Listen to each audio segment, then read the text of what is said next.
When I was 15 and just starting junior year, I created my first Twitter account. I ended up deleting it because of a strange experience.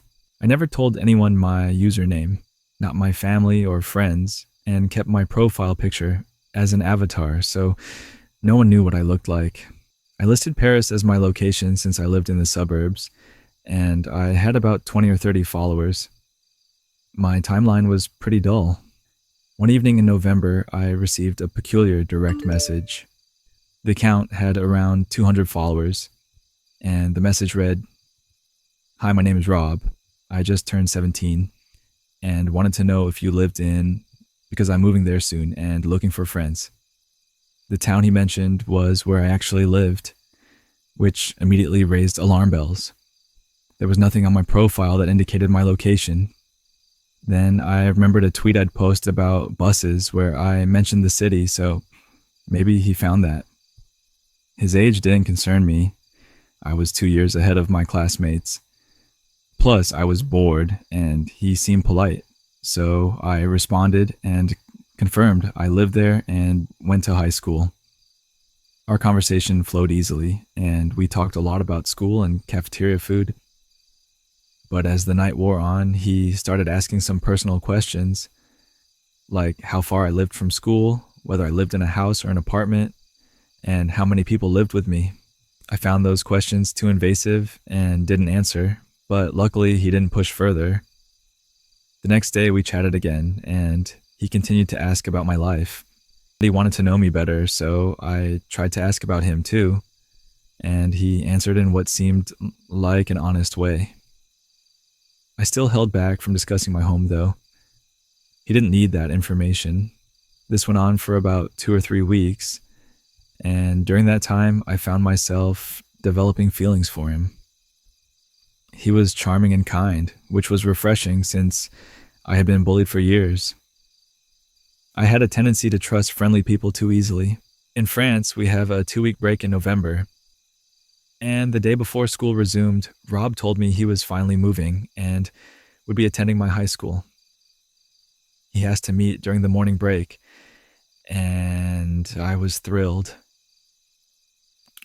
I suggested the school hall, but he preferred a more secluded spot because he was worried he wouldn't recognize me and didn't want to waste time looking. It seemed reasonable, so I suggested the third-floor bathroom since it was usually empty during breaks. I made sure to look my best on the first day back to school, counting down the minutes until break. When the time came, I rushed to the bathroom, and when he arrived, I was relieved to see he looked like his profile picture, though he seemed a bit older than 17, possibly closer to 20. We hit it off, chatting easily, and he asked me to grab fast food for lunch afterward. I declined, not wanting anyone to pay for me, which disappointed him, but he offered to walk me to the bus stop instead, and I happily accepted. This routine continued. We met in the bathroom, and he walked me to this bus stop after school. Strangely, I never spotted him in the hallways or the cafeteria, but I figured the school was enormous, with over 1,500 students, so it made sense that our paths didn't cross. This little arrangement lasted until December. On December 14th, Thursday, I complained about how lonely I would be that evening since my dad was abroad, my brother was out, and my little sister was on a school trip. Rob seemed to take notice, but I felt I could trust him by then. That evening, he walked me to the bus stop as usual. After I got on the bus, I waved goodbye and put on my earphones, thinking I was safe. With 2 stops to go before my house, it was already dark outside, and as I stepped off the bus, an unsettling feeling washed over me. It felt like I was being watched. I paused my music, but kept my earphones in, hoping to appear oblivious. I lived in a quiet suburban neighborhood, and as I walked home, I heard footsteps behind me. The sound confirmed my fear. Someone was following me, and they didn't seem friendly. Quietly, I reached for my keys, and when I finally got them out, I sprinted towards my house, managing to close the door just before he could reach me. I quickly checked the alarm, confirming I was home alone, and peeked through the glass panel by the door. To my horror, it was Rob, standing just a few meters away with a creepy expression on his face. He had followed me home, likely in a car, and his intentions felt anything but innocent. I don't know why I didn't call the police. I was frozen with fear. We stared at each other for what felt like an eternity until I regained some control. I dashed into the kitchen to grab a knife and returned to the door, where he was now banging hard. I pushed against the door, praying it wouldn't give way as he kicked harder. After about 5 minutes, he stopped and moved around the house, knocking on every shutter before returning to the front door, looking furious. Just then, my neighbor's car pulled up and Rob bolted, thinking it might be my mom coming home. Once inside, my heart raced as I saw Rob send a flood of messages on Twitter before I could block him. He deleted his account, but soon after, new accounts with numbers and the first letter of his name started following me. Each time I blocked one, another appeared. Overwhelmed, I decided to delete my Twitter account. It became unbearable as they flooded me with insulting DMs. Later, I reached out to people who claimed to know Rob, but no one had ever heard of him. The whole experience left me shaken, wondering who he really was and how he had found me. Before we getting into the next story, if you come first time, please make sure to subscribe our channel and press the bell icon for upcoming scary stories. We need your support. Please share these stories with your friends and family. Thanks. I'm going to take you back to 3:30 a.m. on a random Tuesday in October. I was sound asleep on my couch when I was jolted awake by loud banging and the kind of screaming that sends chills down your spine. Horrified, desperate screams that scream someone is in danger. My eyes flew open and there she was, a half-naked woman covered in blood, pounding on my door. Her shirt was torn, hanging by threads, and she was barely dressed for the cold New England night. "Help me! Help me!" she cried, her voice frantic. "They're chasing me. They're going to kill me." In that moment, common sense kicked in. I wasn't about to just fling open the door for a bloodied stranger, but I couldn't ignore her panic either. I hit my alarm, hoping it would scare off whatever was after her, and then I did what I felt was right. I pulled her inside and quickly shut the door. As I waited for the police to arrive, she was a mess, crying, shaking, repeating that they were animals chasing her. Her accent was thick, maybe Russian or Romanian, and her English was shaky. I took her to the kitchen, shifting into a sort of makeshift first aid mode. I grabbed some towels, trying to keep things together and thinking about preserving evidence. She was clearly injured, scratched and scraped all over, blood dripping down her legs. "You're safe now," I assured her, trying to calm her down, but she kept rambling about how they were after her, saying she'd seen them turn into werewolves. At that point, my heart was racing. Was I in danger too?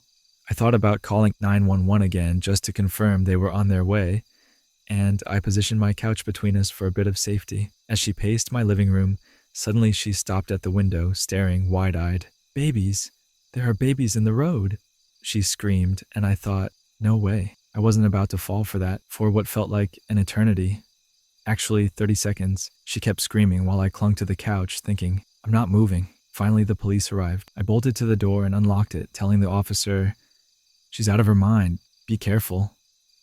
They took her away in an ambulance, and I slumped back onto my couch, completely stunned. What the hell just happened? The officer returned to ask if I knew her. She looked familiar, but I had no idea who she was. Then he dropped a bombshell.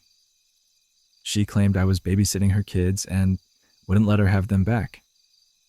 I was exhausted and disoriented at this point, and I threw my hands up. "Search my house. I don't have any kids here." The cop could see I was telling the truth. He didn't even search my place, and after the ambulance took her away, it was now 4 a.m. I knew sleep was out of the question, and I braced myself for a long work day ahead. The next day, the local paper reported lets woman claiming to be chased by werewolves into her home. Just fantastic. I later learned she was actually my neighbor. When I got home from my dreadful day, I found a representative from DCF, Department of Children and Families, waiting outside my door. Naturally, I was curious about the whole situation, especially since I didn't usually let people claiming to be chased by werewolves into my home. The DCF lady informed me that the woman lived next door in the duplex we shared. She had a daughter who was missing, and the woman was allegedly under the influence of drugs. Mind-altering substances, they thought. I'd seen a little girl over there a couple of times, maybe about 4 years old, but it had been years since I really paid attention. The DCF representative reassured me that they didn't think I was involved, but were just following up. As much as I wanted to feign disinterest, I was intrigued. This was the most excitement I'd had in months. The next day, police swarmed my neighbor's house. I watched from my window as they went inside, telling myself it was just my curiosity. They found a mess, a filthy health hazard, really. The basement was wall-to-wall mattresses, and the bathroom was disgusting. The cops described the master bedroom as looking like a king's room, which, given the state of the rest of the house, wasn't a compliment. They dragged out dirty mattresses, stained with who knows what, and assorted junk from the place. It turned out this woman was part of a Romanian immigrant sex trafficking operation, and she had been using drugs. The police discovered that her child had been taken away by DCF 6 months earlier. As I pieced it all together, I realized she was probably running home when she fell and got hurt. The paranoia hit her hard when she arrived at my door. So, the moral of the story? If you don't let bloodied, half-naked women into your home at 3:30 a.m., you might never uncover the wild truths hidden behind your own walls. It was mid-November, nearly a year ago, when a couple of friends and I decided to visit our old high school buddy George, who lived about an hour outside the city. We spent the day catching up and reminiscing, but by the time we headed home it was late, and my friend Lisa had passed out in the passenger seat after a few drinks. Sam was in the back seat, absorbed in a game on her smartphone, while I concentrated on driving, following the GPS to the freeway. The night was still, the only sounds being the car's movement and the low hum of the radio. Suddenly, I felt a hard jolt, and a loud thud echoed in the car. Sam screamed, and I slammed on the brakes, heart racing as I tried to process what had just happened. "What was that?" I asked, my voice shaky. Sam leaned forward, wide-eyed, and told me I'd hit a dog. Looking thought-eyed through the rear window, I saw a dog lying a few yards behind us. My stomach twisted. I knew how much Sam loved animals. She was about to jump out to help when I felt a strong urge to stop her. Something felt wrong. I'm usually a cautious driver, and I couldn't shake the feeling that I would have seen the dog in the headlights. I peered back again, and the sight made my blood run cold. The dog's tail was wagging. A dog wouldn't wag his tail after being hit, right? Without thinking, I pressed the gas and sped off. Sam shouted for me to turn back, her panic rising, but I was convinced something was off. Glancing in the rear view mirror, I caught sight of 3 large figures emerging from the trees. The dog was now up, bouncing around like nothing had happened. I hit the accelerator, the darkness closing in around us as we drove in silence. The atmosphere was thick with unspoken thoughts. A few days later, we finally told Lisa what happened. Since then, we've visited George several times, but we always make sure to leave before dark. I can't shake the feeling that something in those woods was watching us, something we barely escaped.